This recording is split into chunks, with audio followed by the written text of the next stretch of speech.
नमस्कार, गोरखपुर लाइव देख रहे हैं आप और मैं हूं आपके साथ साक्षी पांडे। आज हमारे साथ स्माइल रोटी बैंक के संस्थापक आजाद पांडे जी मौजूद है।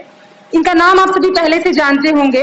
कहीं सड़क पर किसी भूले भटके को, किसी गरीब को देख के जिसे हम दूर भागते हैं, ये वही आजाद पांडे हैं जो उनको गले से लगाते हैं। जी, आपने बिल्कुल सही सुना। अभी कुछ दिन पहले इनको पुरस्कार से नवाजा भी गया था।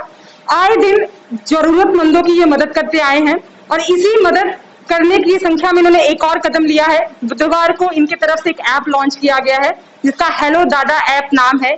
उसके जरिए जो लोग, जो गरीब परिवार या जो इंसान भूला भटके कहीं भटक जाता है, जिसकी मदद के लिए कोई सामने नहीं आता है, आप और हम मदद करके उस इंसान को उसके परिवार से मिला सकते हैं। हमारी एक छोटी सी कोशिश उस इंसान को उसके घर, उसके परिवार, उसकी खुशियां लौटा सकती है। इनसे बात करेंगे और भी इसके बारे में क्या चीजें हैं उसे जानने की कोशिश करेंगे। पहले तो आजाद जी, आपका बहुत बहुत स्वागत है हमारे जी, धन्यवाद। जैन बहुत एक तो आप जो समाज के लिए काम करते आ रहे हैं वो बहुत ही प्रसन्नता वाली चीजें हैं, लेकिन ये जो आपने नया ऐप लॉन्च किया, इसका एक आइडिया कब, थीम कब आया आपके दिमाग में? निश्चित रूप से देखिए, हम लोग ये काम जो कर रहे हैं इसमें एक बहुत बड़ी बात ये आती है कि कोई जो सड़क पे बिखरे हुए लोग हैं, हमारी अपनी एक क्षमता है, हमारी अपना सीमित संसाधन है, उसमें हम लोग बहुत दूर तक नहीं जा पाते हैं और लगभग हमको महीने में मतलब सैकड़ों कॉल ऐसे आते हैं कि भैया हमने यहाँ पे एक पागल आदमी को देखा है, एक मानसिक रोगी को देखा है, एक लावारिस आदमी को देखा है, इसका क्या करें। तो ये सवाल जो थे ये बार बार हमारे सामने आ रहे थे, तो इसका जवाब हमारे पास उस समय तो होता नहीं था। तो इस समय हम लोगों को क्या करते, कोई जवाब नहीं देते और हम निरुत्तर थे। तो उन हजारों सवालों का एक जवाब हम लोगों ने खोजा कि एक ऐसा प्लेटफॉर्म बनाया जाए कि आप जहां भी हो, देश में किसी भी कोने में हो, कहीं भी यात्रा कर रहे हो, कहीं भी आप ट्रेन से जा रहे हैं, गाड़ी से जा रहे हैं, कहीं पिकनिक में जा रहे हैं, कहीं पर्यटक स्थल पे हैं, किसी देव स्थली पे हैं, तो किसी भी लावारिस व्यक्ति को आप देखिए, तो उसकी फोटो खींचिए और हेलो दादा जो हमारा जो एप्लीकेशन है, जो हमारी वेबसाइट है, उस पे आप अपनी वो फोटो अपलोड करिए और उनकी जो भी डिटेल आपको समझ में आ रही है कि वो कहाँ पे हैं। जैसे रेलवे स्टेशन अगर लखनऊ में है तो चारबाग रेलवे स्टेशन आप लिखिए और छोड़ दीजिए। बाकी हमारी टीम उस शहर में जाएगी, उस आदमी को सर्च करेगी, उस आदमी से और डिटेल निकालेगी और उस पर और फिलअप करेगी और इस तरह से एक बड़ी संख्या में हम लोग जो है लोगों को सामने ला पाएंगे। और इसका जो दूसरा पहलू है वो ये है कि बहुत सारे ऐसे लोग, हजारों परिवार ऐसे हैं जो अपनों को खोज रहे हैं। उनको पता ही नहीं है कि उनके घर का एक आदमी जो कहीं मानसिक रूप से अस्वस्थ हो गया था वो आज कहाँ है और किस हालात में होगा। अगर वो लोग पा जाए तो निश्चित रूप से हर व्यक्ति के अंदर कहीं ना कहीं एक दिल होता है, एक मनुष्यता होती है, एक इंसानियत होती है, एक प्रेम होता है, तो वो उस आदमी को अपने घर ले आता। लेकिन उसकी पहुंच नहीं है, उसके पास साधन नहीं है, उसके पास अपनी क्षमता नहीं है, इस वजह से वो नहीं ला पा रहा है। तो ऐसी स्थिति में क्या करेंगे कि इस प्लेटफॉर्म पे जो हजारों लोगों की तस्वीर मिलेगी उसमें वो आदमी अपने लोगों को कम से कम तलाश तो सकेगा और जैसे ही कोई आदमी पहचान पाएगा कि इस आदमी से हमारा अपना जो है लगाव है, ये हमारा परिवार है, हमारे पड़ोसी का बच्चा है, हमारे पड़ोसी में रहता है, तो ऐसे लोगों को फिर हमारी टीम मिलाने का काम करेगी और ऐसे लोगों को फटाफट इनको घर भेजने का काम हम लोग करेंगे। ये सभी एज ग्रुप के लोग, चाहे वो बच्चा हो चाहे वो किसी भी एज ग्रुप में हो सकता है, वो एकदम बच्चा हो सकता है, एकदम बुजुर्ग हो सकता है, वो मानसिक रूप से स्वस्थ है, अस्वस्थ है, भीख मांग रहा है या किन कारणों से, क्योंकि हमारे पास अभी तुरंत में भारत में इतनी कोई व्यवस्था नहीं है कि कोई ऐसा पैरामीटर है कि हम उससे जो है फटाफट नाप ले कि कोई आदमी मानसिक रोगी होगा। तो अगर आपको दिख रहा है कि उसकी क्षमता तो दिख जाएगी, वो भीख मांग रहा है, वो कहीं किनारे खड़ा है, जबकि ऐसा है कि मानसिक रोगी भीख नहीं मांगते, कोई भी मानसिक रोगी भीख नहीं मांगता है। लेकिन मैं ये कह रहा हूं कि अगर वो उस हालात में दिख रहा है या उसका कोई उपयोग कर रहा है, दुरुपयोग कर रहा है, उससे भीख मंगवा रहा है या कुछ ऐसा कार्य कर रहा है, उससे कोई भी असामाजिक कार्य करवा रहा है, तो आप उसकी तस्वीर खींच के बस हमारे पास भेजें और निश्चित रूप से हम उसको अगर टैकल कर पाएंगे। और अगर ऐसा भी है, अभी हम लोग की सबसे अच्छी पहल है इसमें, जब भी पिछले साल हम लोगों ने काम ऐसा किया था, तो ऐसे में अगर आप मान लीजिए किसी होटल में जा रहे हैं जहां मानसिक रोगियों को बंधक बना के उनसे बर्तन मजवा रहे हैं, पता चला 4-4, 6-6 साल वो केवल बंधक ही बने हुए बेचारे, धूप नहीं देख पाते हैं, तो ऐसे लोगों की भी तस्वीर देखे तो आप हमें भेजें, उसमें हमारा पुलिस संपर्क हम लोग करेंगे, पुलिस हमारा सहयोग करेगी। लगातार हम लोग पुलिस से बातचीत कर रहे हैं।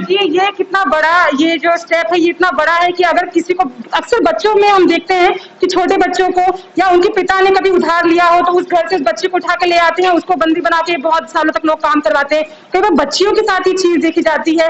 तो अगर आप कहीं पे ऐसे लोगों को भी देखते हैं, तो जैसा कि अभी आजाद जी ने हमें बताया कि उनकी भी आप चुपके से फोटो खींच लीजिए, डिटेल्स उस बच्चे से पूछ लीजिए कि भाई कहाँ के रहने वाले हो, क्या नाम है, आप नीचे डिटेलिंग्स डाल दीजिए, तो काफी मदद हो जाएगी मेरे ख्याल। हम उन सारे लोगों की डिटेल अगर वो चाहेंगे तो हम जारी करेंगे, नहीं चाहेंगे तो आपकी जो अपनी सुरक्षा है उसको मैं कहीं भी सार्वजनिक नहीं कर रहा हूं। आप केवल अपनी जो तस्वीर खींच रहे हैं वो भेजिए। एक बच्चे का जो भविष्य है, जो एक मानसिक रोगी, एक बीमार, एक लाचार, एक असहाय, एक अक्षम व्यक्ति का केवल उसकी भलाई किसमें है, ये उद्देश्य हमारा है कि उसको कैसे सफलता हम लोग ला पाए।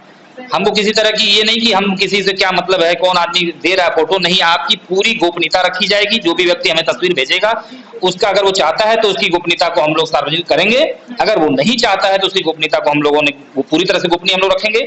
लेकिन पूरी तरह से उद्देश्य केवल और केवल एक ऐसा होना चाहिए कि कोई भी व्यक्ति की अक्षमता को कोई आदमी गुलामी न बना ले, उसका उपयोग न कर ले, उसका दुरुपयोग न कर ले और उसको कहीं न कहीं उसकी इंसानियत को मारते हुए और अपनी पशुता को किसी मनुष्य पे हावी होने दे, तो ऐसी स्थिति में हम उसके साथ खड़े रहेंगे। अच्छा आजाद जी, एक चीज मैं आपसे पूछना चाहती हूँ कि ये राष्ट्रीय स्तर पे होगा? राष्ट्रीय स्तर पे है, पूरे देश में इसकी व्यवस्था है, पूरे देश में कहीं भी कर लें। अच्छा, इसके मैं बताना चाहूंगा कि पूरे देश की बात क्यों हो रही है। इसके पहले भी जब हम लोग मानसिक रोगियों को पकड़ते थे या खोजते थे तो उनको घर भेजते थे।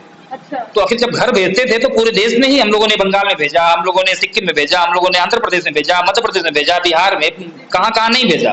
तो जब हम दिल्ली में भेजा हम लोगों ने पेशेंट को, तो जब पूरे देश में हम लोग लोगों को भेज सकते हैं तो हम ये मान के चल रहे हैं कि लगभग पूरे देश में इंसान है, क्योंकि ये मिशन किसी व्यक्ति का, किसी संस्था का नहीं है, ये मिशन केवल और केवल इंसानियत के लिए है। तो हर व्यक्ति को अपना हम वॉलंटियर, अपना साथी मान रहे हैं कि हम अपना हमारा सहयोग करेंगे और निश्चित रूप से ऐसे लोगों से हमें उम्मीद भी है। तो ये पूरे राष्ट्रीय स्तर पे होगा।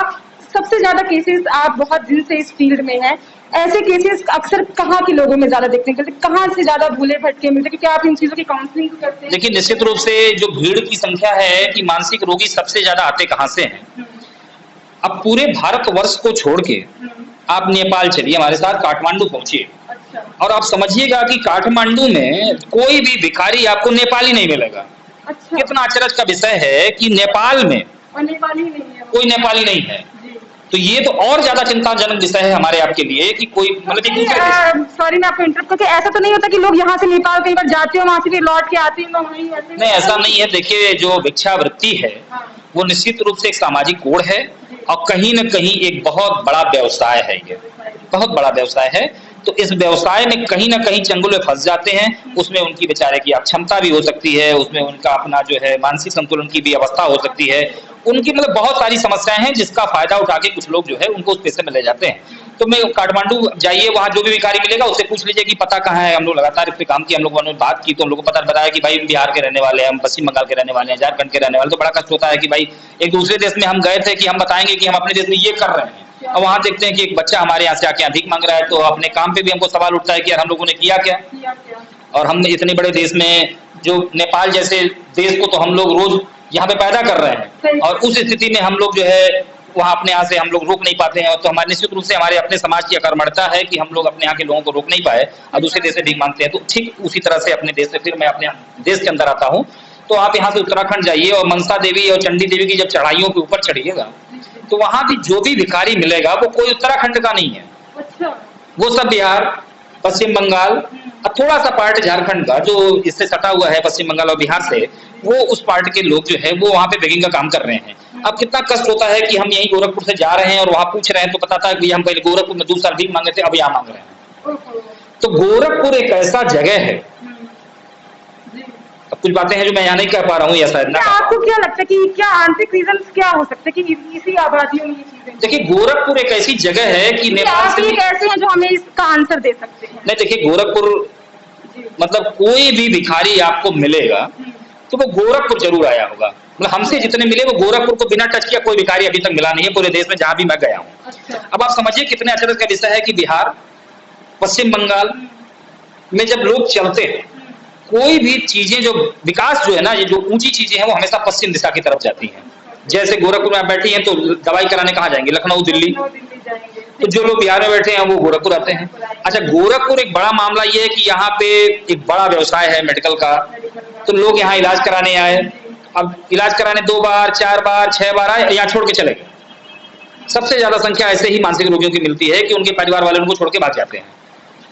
अच्छा, उसमें थोड़ा प्रॉपर्टी का मामला होता है कि अगर रहेगा ही नहीं तो प्रॉपर्टी में ज्यादा शेयर नहीं होगा और ये सब तामझाम नहीं होगा। और उसमें सबसे बड़ा सवाल ये समझिए कि गोरखपुर क्यों इसका टारगेट है कि जब बिहार से चलेंगे, पश्चिम बंगाल से चलेंगे, झारखंड से चलेंगे, इस क्षेत्र से चलेंगे, जब गोरखपुर आएंगे तो उनको बहुत ही रौनक दिखेगी। तो इस रौनक में वो कुछ दिन रहते हैं, कुछ दिन यहाँ पे घूमते खाते हैं, यहाँ पे बहुत सुंदर, बहुत सुंदर। तो यहाँ पे थोड़ा सा उनको आराम होता है और क्योंकि यहाँ पे भीख मांगने की बहुत ही असीम संभावनाएं हैं, बहुत असीम संभावना है और यहाँ पे बड़े-बड़े मार्केट हैं, बड़े-बड़े अब तो मॉल खुल गए हैं, तो इसलिए यहाँ पे लोग इंदिराबाद बिहार हमारे पीछे ही है और ये अक्सर वहाँ मैं आए दिन ये चीजें जब देखती हूँ तो बड़ा दुख होता है और फिर रीजन जो पीछे क्या है वो जान। अब देखिए गोरखपुर एक ऐसा शहर है कि इस समय हम लोग जो है बात कर रहे हैं जुलाई में, केवल 2 महीना हम लोग बीतेंगे, जैसे ही अगस्त और सितंबर बीतता है, अक्टूबर में अचानक से गोरखपुर में लगभग 6 से 700 के आसपास नए भिखारी हर वर्ष आ जाते हैं। सोचिए ये आंकड़े आपको जो ये बता रहे हैं क्योंकि ये इसी के बीच रहते हैं, कितनी आश्चर्यजनक बात है ये। हर वर्ष 6 से 700 के आसपास इनका आंकड़ा है, हर वर्ष आ जाते हैं ये। जैसे ही अक्टूबर में आएंगे आपको अचानक से पूरे भिखारियों की ट्रेंड अचानक से बढ़ती हुई दिखेगी कि उनके हाथ में डलिया है, उसमें एक लाल रंग की चुन्नी बिछी हुई है, ये सब एकदम अचानक से आते हैं और जब तक छठ का सीजन होता है तब तक ये रहते हैं। उसके बाद हमारे गोरखपुर में एक बड़ा प्लेटफॉर्म इनके लिए खिचड़ी का मेला उपलब्ध होता है। ये जैसे ही खिचड़ी का मेला खत्म करते हैं उसके बाद ये जो 700-800 की फौज आती है ये अचानक से यहाँ से उठती है और सीधे चली जाती है सोनपुर। सोनपुर से उठती है तो फिर नौचंदी मेला जाती है। तो ये इनका अपना पूरा ट्रेंड है कि कैसे कैसे उठना है, इनका पूरा पैटर्न है कि कैसे कैसे किस शहर में जाएंगे, 4 महीना यहाँ 4 महीना वहाँ 4 महीना यहीं, साल खत्म हो गया, इनका ये धंधा है। ये हर वर्ष आपको मिलेंगे, मतलब बहुत सारे ऐसे बच्चे हैं जो इस साल आपको मिलते हैं, फिर वो अगले साल मिलते हैं उसी महीने में, फिर वो उसके अगले साल मिलते हैं, तो ऐसे 4-4, 5-5 साल से वो बच्चे मिलते आ रहे हैं। अच्छा आप उन पे काम कैसे कर पाएगा? सरकार की तो कोई योजना ही नहीं है इनके लिए। अच्छा हम लोगों के ऊपर सवाल उठता है कि आप लोगों ने क्या किया कि बच्चा अगले साल भी मिल गया, तो भाई हम जब तक 4 महीना काम किए तब तक तो इनका सिस्टम उठ गया, दूसरे शहर में चले गए, फिर अब हमारे लिए बड़ी समस्या है कि हम इनको कहीं बांध नहीं पाए। तो अभी तो सरकारों की सबसे बड़ा जरूरत है, बोलो कम से कम गोरखपुर में सबसे पहली जो जरूरत है वो एक भिक्षुक गृह की है और समाज कल्याण डिपार्टमेंट की बहुत बढ़िया योजना है। सरकार से हमेशा इनके पास फंड है, लेकिन अब क्यों नहीं खुल पाया? मुख्यमंत्री का शहर होने के बाद भी अगर नहीं खुल पा रहा तो निश्चित रूप से चिंता का विषय है कि गोरखपुर में कम से कम, अच्छा गोरखपुर शहर का जो अपना एक एम्पायर है उसमें कम से कम 4 भिक्षुक गृहों की आवश्यकता है। आवश्यकता बिल्कुल आवश्यकता है। जैसे हम वृद्धा आश्रम की बात करते हैं, हम बाकी आश्रमों को, तो वैसे इनके लिए भी फोकस। जी लखनऊ में भिक्षुक गृह है, गोरखपुर में नहीं है, तो निश्चित रूप से चिंता का विषय है। और किसी मामले में अब तो मुझे नहीं लगता है कि गोरखपुर लखनऊ से कम है, तो अब तो गोरखपुर में भी आवश्यकता है। गोरखपुर का शहर का जो अपना दायरा था वो बड़ा होता जा रहा है, निरंतर बड़ा होता जा रहा है। और जैसे कि सूचनाएं हैं, जैसे कि बातचीत हो रही है कि गोरखपुर अगली राजधानी है, तो इसके लिए निश्चित रूप से सरकारों को या सरकार में बैठे हुए जिम्मेदारों को इस बात पर चिंता करनी चाहिए कि क्यों ना अभी बना लिया जाए। बिल्कुल, क्योंकि अच्छा एक सवाल मेरा ये रहेगा आपसे आखिरी कि कई बार आप जब काउंसलिंग करते हैं, जैसे आपने बताया कि 4 महीने आप बच्चे रहते फिर अगले साल फिर आपको मिलते, तो काउंसलिंग में दिक्कतों का सामना भी तो आपको पहले करना पड़ता है। जब आपने शुरुआत की थी तो किस तरह की दिक्कतें आपकी फील्ड में आती? देखिए सबसे बड़ी बात यह है कि ये सारे लोग कहीं ना कहीं से अपनेपन से कटे हुए हैं, अपनेपन से, तो चिड़चिड़ापन सा रहता होगा। जरूर रहेगा, क्योंकि मैंने तो ऐसा देखा कि अक्सर मुझसे मुलाकात अगर होती है तो मैं अगर उनसे थोड़ा सा चिड़चिड़ापन से रहता है, लेकिन जब आप उनको वो भावुकता दीजिए, वो प्यार दीजिए, तब उनमें वो एकतापन वाली बात आती है। जब तक उनको ये महसूस नहीं होगा कि सामने वाला व्यक्ति जो है वो उनका अपना आदमी है, वो उनकी संवेदनाओं को समझ रहा है, वो उनके साथ, उनके फीलिंग के साथ वो जुड़ा हुआ है, तब तक वो आपके साथ नहीं बैठेंगे। क्योंकि देखिए उनको भी पता है कि हर व्यक्ति उनके अंदर भी उम्मीद तलाश रहा है। क्योंकि हर आदमी ये कहता है, मतलब जब ये बात सुनने में आती है कि अरे यार देखो ये वीक दिनेश बढ़िया, किसी घर में रहते तो प्लेट मारते, क्यों? तो वो सुनते आ रहे हैं कि उनको प्लेट मारना ही काम है। जब उनको बताया जाएगा कि तुम्हारे लिए हम प्लेट मारने को तैयार हैं, तब उनको फील आएगा कि नहीं कुछ लोग और भी हैं समाज में, तब वो अपनी फीलिंग बता पाएंगे, तब वो अपना पेन बता पाएंगे, तब उनकी बातचीत हो पाएगी। तो इस तरह से जिस तरह से आजाद जी ने ये बात हमें बताई कि हेलो ऐप अभी तो प्ले स्टोर पे अवेलेबल नहीं होगा, प्ले स्टोर में आ जाएगा, इस महीने हम लोग ला देंगे, अभी तो वेबसाइट पे आ गया। तो जितने भी दर्शक आप सभी देख रहे हैं, अगर किसी जरूरतमंद की मदद करना चाहते हैं, आपने क्योंकि ये कहानी या ये कहावत सुनी होगी कि हम अगर दूसरों की मदद करते हैं तो भगवान कहीं ना कहीं से हमारी भी मदद करता है।